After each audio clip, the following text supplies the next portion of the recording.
आज प्रदोष है। बाबा को अपने मन का भाव कहकर हृदय से प्रार्थना करें। जो महापुराण की कथा कहती है कि एक दिन माता पार्वती जी ने शिव जी से पूछ लिया था कि ये तुम्हारे एक महीने के अंदर 2 प्रदोष आ जाते हैं, ये प्रदोष तुम किसके लिए लेकर आते हो? किसके लिए? और आप ये प्रदोष के दिन इतने प्रसन्न क्यों रहते हो? आखिर क्या कारण है कि प्रदोष का दिन भगवान शंकर को प्राप्त करने का दिन हो जाता है? क्या कारण है कि प्रदोष का दिन भगवान शिव को प्राप्ति का केंद्र बिंदु हो जाता है? क्या कारण है कि प्रदोष के दिन आप इतने आनंद में, इतने उत्साह में रहते हो जैसे समुद्र की लहरें चल रही होती है? आपकी प्रसन्नता का ठिकाना नहीं रहता। एक धर्म पत्नी अपने पति को इतनी उमंगता में, इतनी प्रसन्नता में देखती है तो प्रश्न तो करेगी ना, इतने खुश क्यों हो रहे हो? क्या कारण क्या है? तो पति भी कहेगा आज मेरा बेस्ट फ्रेंड आ रहा है, बहुत अच्छा। हाँ, फिर पति कहेगा आज हम एक हमारे दोस्त से मिले थे, आज हम वहां गए थे, इतनी उमंगता, इतना प्रसन्नता, इतनी भीतर की आनंद था। तो भगवान शिव जी से भी पार्वती जी ने पूछा कि तुम्हारे भीतर इतना प्रदोष के दिन इतनी उमंगता रहती है, प्रदोष के दिन इतना उत्साह रहता है, प्रदोष के दिन तुम्हारे अंदर इतना आनंद रहता है, आखिर क्यों? भगवान शंकर कहते हैं वो समुद्र जिसके अंदर जल ही जल भरा पड़ा हुआ है, सारा जल उसके पास है, फिर भी समुद्र मुझे पुकारता है, उछलता है और मुझे पुकारता है, तो समुद्र को देने के बहाने मैं पूरे संसार के लोगों को प्रदोष के दिन प्रदान कर देता हूं। समुद्र को देने के बाद समुद्र को तो मुझे देना है, मैं जल दूंगा समुद्र को, प्यासा है वो। पार्वती जी हंसने लगी, समुद्र और प्यासा, जिसके पास दुनिया का जल भरा पड़ा है, सारा जल उसके पास में, सब कुछ। ये संसार के लोगों के पास भी समुद्र जैसी हालत है, समुद्र के पास सारा जल भरा पड़ा है, तुम्हारे पास में भी सब कुछ है, साड़ी है, कपड़े हैं, एक एक मेरी जीजियों के पास, एक एक मेरे जीजाओं के पास कम से कम 5 से 6 जोड़ चप्पल और जूता भी है।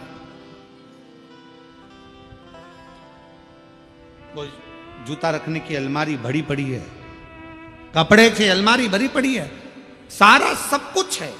और फिर निवेदन करूं, ना कोई घड़ी की कमी, घड़ी भी सबके पास में 2-2 3-3 है, कपड़े भी 4-4 10-10 जोड़ है, सोने की गादी और तकिया भी है, नई नई बेडशीट अलमारी में थप्पी लगी रखी है, एक एक चीज सब है। समुद्र के पास जैसे सब कुछ है पर भीतर से तृप्ति नहीं है, फिर भी तरस रहा है जल के लिए, सब कुछ है पर वह भीतर की शांति नहीं है। तो भगवान शंकर कहते हैं कि जो प्रदोष के दिन मेरे शिवालय तक आता है, मुझे पुकार लेता है, मैं उसको भीतर की शांति दे देता हूँ, आनंद दे देता हूँ, उमंग दे देता हूँ, उत्साह।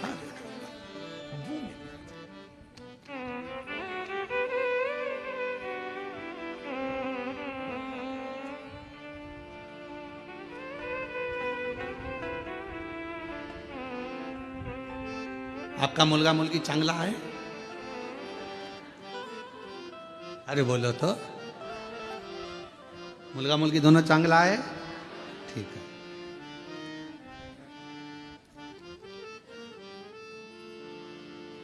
अब आप अपने बच्चों को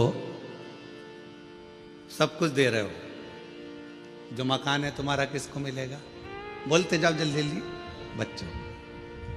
गाड़ी, तुम्हारे गले की चेन, अंगूठी, ब्रेसलेट, बच्चों, ठीक है,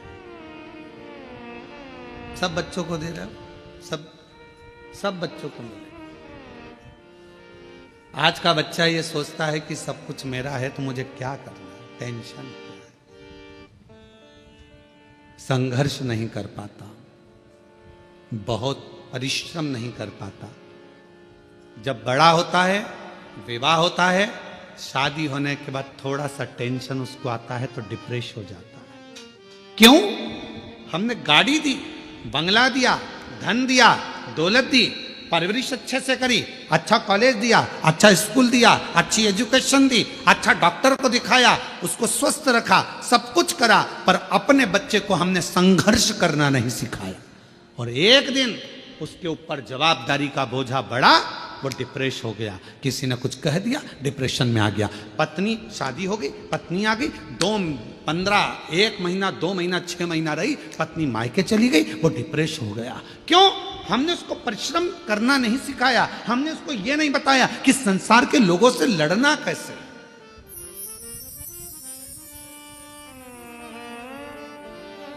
सर्कस किस किसने देखा है? हाथ उठाओ जल्दी से। सबने देखा है। पहले सर्कस में शेर आता था कि नहीं आता था? अरे बोलो तो, आता था ना। अब वन विभाग वालों ने सर्कस वालों को बुलाया, सारे सर्कस वालों से कहा एक भी शेर तुम्हारे सर्कस में नहीं रहना चाहिए, पिंजरे में नहीं रहना चाहिए। और एक दिन वन विभाग वालों ने शेर के गले में एक पट्टा डाला, छोटा सा कैमरा लगाकर उस शेर को जंगल में छुड़वा दिया।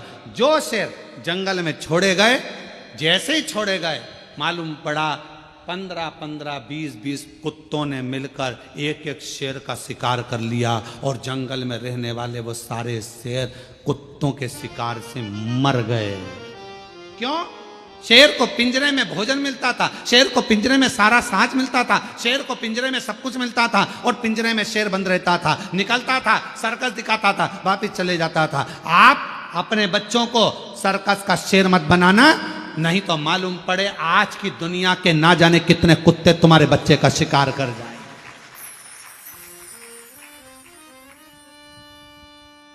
दुनिया के ना जाने कितने बैठे हैं जो तुम्हारे बच्चे का शिकार कर जाएंगे।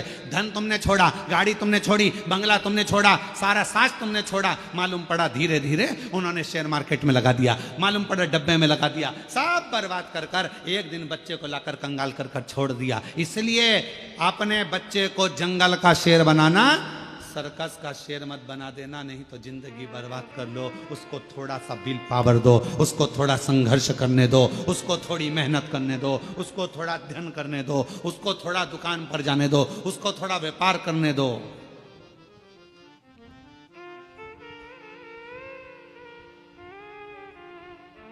थोड़ी मेहनत जरूरी। एक हमारे अच्छे परिचित हैं, यहीं आपके भुसावल के रहने वाले हैं। फैक्ट्रियां बहुत हैं उनकी, और लगभग 10 से 12 फैक्ट्रियां हैं उनकी। राठी फैमिली है, और 10 से 12 फैक्ट्रियां उनकी है सब जगह पर। सेलम में भी है उनकी, और ना जाने स्टील की फैक्ट्रियां हैं, बहुत कुछ। उनके 2 लड़के, और दोनों लड़के जब इंजीनियरिंग करे तो उनके पापा ने उनको दूसरे की फैक्ट्री में, दूसरे के यहाँ नौकरी करने भेज दी। हमने राठी जी से कहा कि राठी जी, आपका बेटा इतनी फैक्ट्रियों के मालिक आप, और आपका बेटा दूसरे की फैक्ट्री में नौकरी कर रहा इंजीनियरिंग करने के बाद। कहा गुरुजी, ठोकर इसको वहीं पर मिलेगी, सेठ चिल्लाएगा, काम करना पड़ेगा, नींद आ रही होगी, वर्क पूरा करना पड़ेगा। जब ये वहां से ठोकर खाएगा तब जाकर अपनी फैक्ट्री को सही से संभाल पाएगा। वहां ठोकर। हम अपने बच्चों को क्या दे रहे हैं? दिया, सुख दो, शांति, सब कुछ दिया, गाड़ी दो, बंगला दो, धन दो, दौलत दो, सब कुछ दो, पर अपने बच्चे को एक चीज और सिखाओ कि संघर्ष कैसे करना, मेहनत कैसे करना, परिश्रम कैसे करना, थोड़ी देर शांति कैसे रखना, भीतर थोड़ा सा सुकून हो। शिरडी के पास में अभी शिरडी में कथा चालू होगी, 12 तारीख से चालू है, 12, 13, 14, 15, 16, 5 दिवसीय कथा शिरडी के पास में। वो स्थान भी है इसमें लिखा, शिरडी के पास में अस्त गांव, माता निर्मल पिंपरी शिव गांव, 1 बजे से 4 बजे तक 5 दिवसीय शिव महापुराण की कथा है। 12 से 16 तारीख तक ये कथा, 9 तारीख को विराम होगी, वो 12 तारीख को चालू होगी, 16 तारीख तक चलेगी। पंडाल में बड़े बड़े पंडाल लगाए गए हैं, जहां बैठकर कथा का तत्व लोग ग्रहण करेंगे। क्या कहा शिरडी के बाबा ने, क्या कहा साईं राम ने? एक ही बात कही, श्रद्धा, दूसरे नंबर पर सबूरी। आज के जमाने में जरा सी सबूरी नहीं है, जरा सी। भले अपन शिरडी के पास रह रहे हैं, पर रत्ती भर की सबूरी नहीं है। तुम्हारे यहां से शिरडी कितनी दूर है जलगांव से? बोलो बोलो, कितना किलोमीटर है? हैं? 220 किलोमीटर। अब नजदीकी है ना, हमारे यहां से तो दूर ही है, 800 किलोमीटर पड़ जावे। तो तुम्हारे यहां से तो फिर भी पास में ही है। तो इतना नजदीक होने के बाद भी सबरी नहीं है। थोड़ा सबरी होना चाहिए, जरा सी सबरी। बेटा बेटी का ब्याह हुआ, शादी हुई, 6 महीना रहे, झगड़ लिए, लड़ लिए, अलग हो गए। मैं इसका मुंह नहीं देखूं, मैं उसके यहाँ नहीं रहूंगी, तलाक ले लूंगी, मैं नहीं रहूंगी, यहाँ नहीं रहूंगी। मारे थोड़ा सब्र तो रखो। तुमने सोचा कि ये बेकार है तो फिर दूसरी शादी कर लूंगी, मालूम पड़े ये बेहरू था और वो काल बेहरू मिल गया तो सुकून का थोड़ा नहीं, थोड़ा।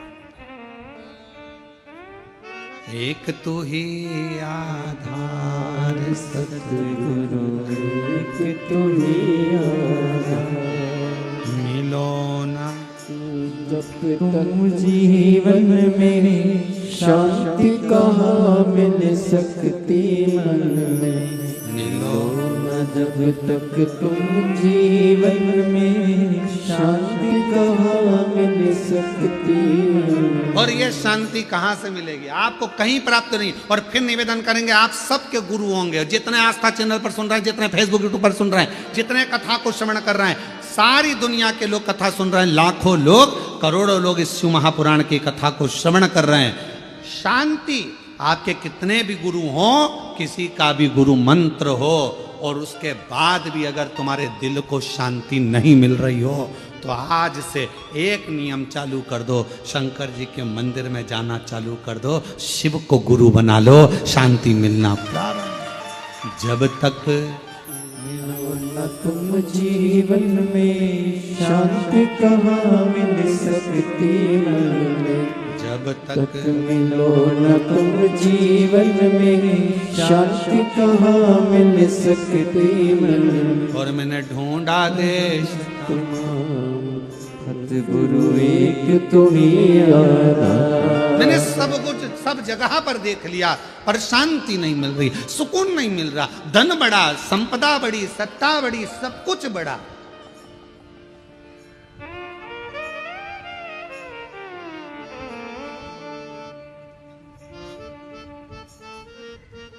हम तो हम अपनी कथा में भी कहते हैं, पंडाल बड़े, श्रोता बड़े, कथाकार बड़े, संत बड़े। कुंभ का मेला जैसी जगह छोटी पड़ने लगी, इतने संत हो गए, इतने पंडाल बड़े, इतने श्रोता बड़े, इतने संत बड़े, इतने कथाकार बड़े, इतने साधु, इतने तपस्वी, इतने साधक, इतने उपासक, सब बड़े।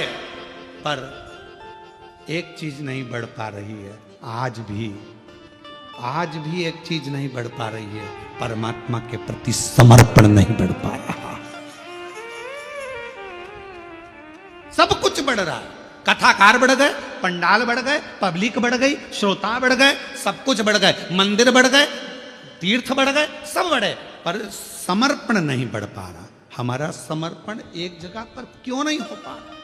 किसी ने कहा यहाँ चले जाओ, वहां पर अच्छा लगेगा, वहां पहुंच गए। किसी ने कहा वहां चले जाओ, वहां से ये काम हो जाएगा, वहां चले गए। समर्पण नहीं हो पाया, एक स्थिरता में एकजुट नहीं हो पाए, और हमारा समर्पण पूर्ण नहीं कर पाए। क्यों भटके? एक पत्र अच्छा,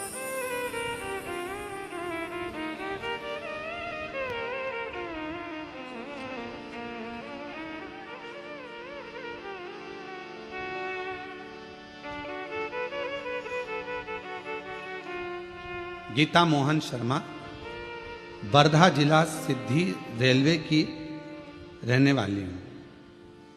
कहीं बैठी हो? आप ही हैं? श्री शिवाय नमस्तुभ्यम। आ जाओ, एक बेलपत्र ले जाना।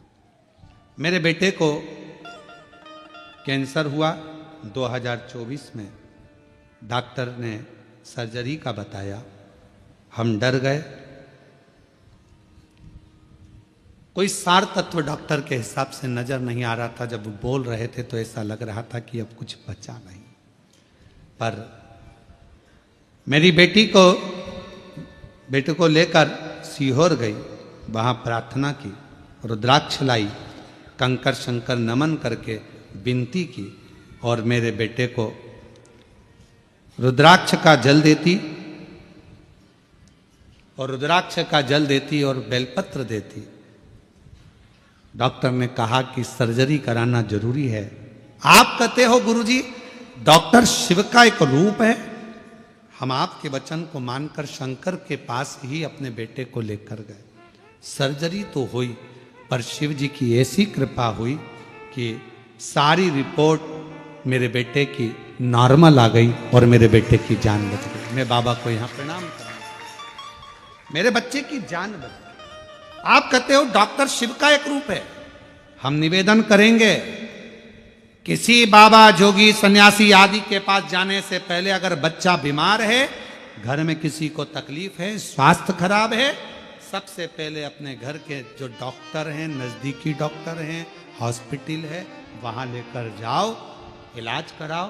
फिर साथ में शिव जी पर पूरा भरोसा रखो तो वो डॉक्टर भी शंकर बनेगा, आपके दुख हरेगा और आपकी विपदा को हरेगा।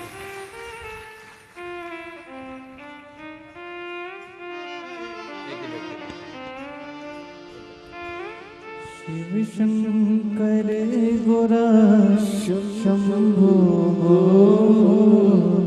हरे हरे शंकर शंभो हरे हरे शंकर शंभो शिव शंकर गोरा शंभो शिव शंकर गोरा शंभो हरे हरे शंकर शंभो